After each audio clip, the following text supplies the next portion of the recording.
do this. It's an NRL news update thanks to Bodie's, the original and best clear protein water with 100% whey protein isolate.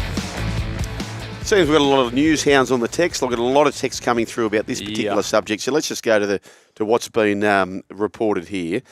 This is through the Daily Telegraph. Sidoni Martin, Bulldog star returns second positive drug test. An oral sample taken from Bulldogs winger Josh Addo-Carr has returned a positive reading according to police. Addo-Carr was pulled over on Friday night while driving in the Sydney suburb of Wentworth Point and allegedly returned a positive test. He was then tested a second time with the sample set away for further analysis. New South Wales police sources said the test came back positive on Friday. An initial test of Addo-Carr showed indications of cocaine, but he was not charged as police awaited the results of an oral sample. Addo-Carr has denied to club officials that he took any illegal drugs, but was stood down for the club's return to the finals against Manly on Sunday in a bid to ease the pressure on the club and his teammates. Before we get into Josh Addo-Carr, surely the police, there must be some comment around the fact that, and this is what, I'm playing devil's advocate, a lot of people will come out and say, well, okay, well, he tested positive with your test, and then you let him back on the road. Like, surely there will be somebody saying, the due course in that particular situation was, we've got to go to a home invasion, but you're not to drive the car, mate. You've got a positive test, and yes, it's only a first test, but that car has to stay here. You need to get yourself home, picked up, Uber, whatever the case may be. Surely that will also... That's supposed to be the protocol, is that you've got an immediate 24-hour ban if you test positive. Right. The problem, from what I understand, on that first test, you know when you do a COVID test and it comes up with the two lines? Yeah. But if sometimes those lines are so faint, you're going, isn't it? We had that in our household this week. That's what's happened on his first test, right? He's done the tongue swab. Yep. They've gone, geez, you can barely, not sure. Oh, we better send it off. Or we better get another mouth swab. We've had a home invasion. All right, you're good, Josh. We're off. There's your sequence of events, right? It's as clear as mud. Like, was it a positive test? Well, it looked like it could have been. Oh, did we get the second one? No. Do we let Josh drive? Oh, yeah, we better let him drive. Like, there's been mistakes made all around here. And now we've got a second positive test. Josh has told the club vehemently that he's not taken anything. Yep. So now he's got a lot of answering to do. But we don't have that other option of a backup test to say, has he or hasn't he? Yeah, so that's where... We haven't got the Peter Bowl B sample. That's right. That's exactly right. So essentially, really, under this, the first test has basically used the same sample but been double tested. Is that right? To my understanding. Yes. Okay. So my thing that I said to Brian during the week is, and I've never had a drug in my life. I've got plenty of imperfections, but that's one thing that's never got me. And you know what? It wouldn't suit my personality. So I'm not, and I'm also not judgy of people who have or haven't. It is what it is. The world's different. So it is what it is. But my thing is that if straight away they said they couldn't do the third sample, for example, right?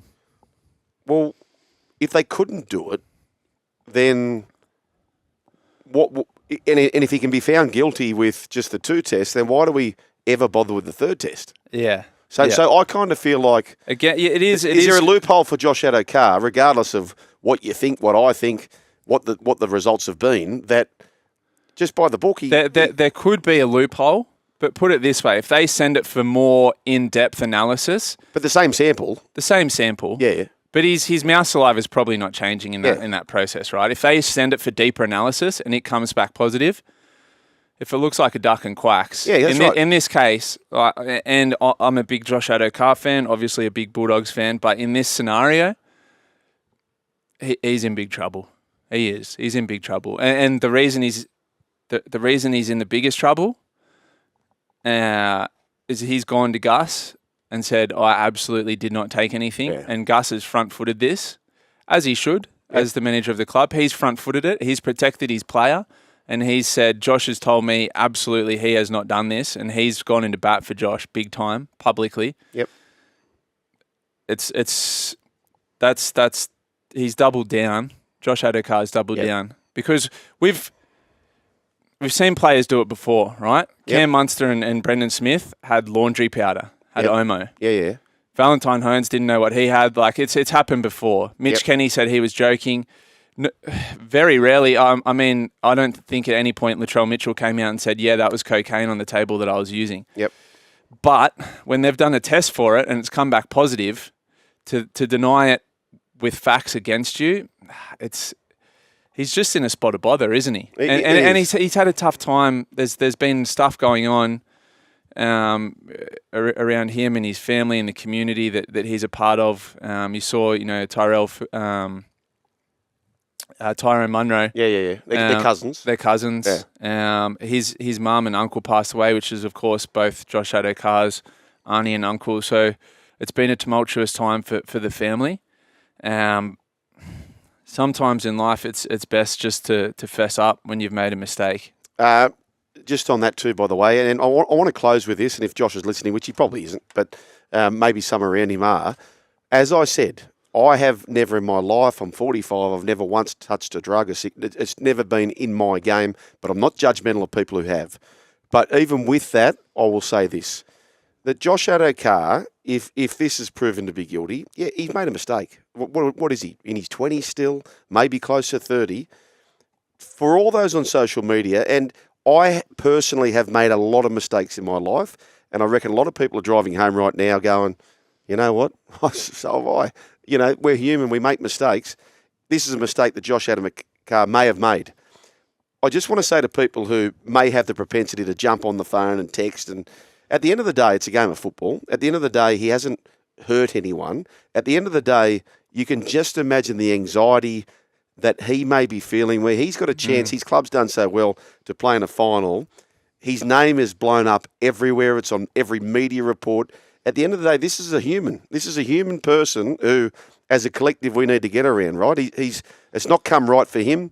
Have you made a mistake yourself, the person who's about to pick up the phone or have picked up the phone, and you've bagged him or trolled him on social media? As I said, it's not for me, but perfection's not for me. It hasn't been for me. It probably hasn't been for you. Probably hasn't been for the next person. Just get around him. It's a game of rugby league. Just get around the bloke. It's a game of rugby league. He's not going to be there. He wants to be there more than anyone else. It's the Tradie Hour Relax with Blue Star Air Conditioning, because the perfect home starts with comfort. BlueStarAC.com.au.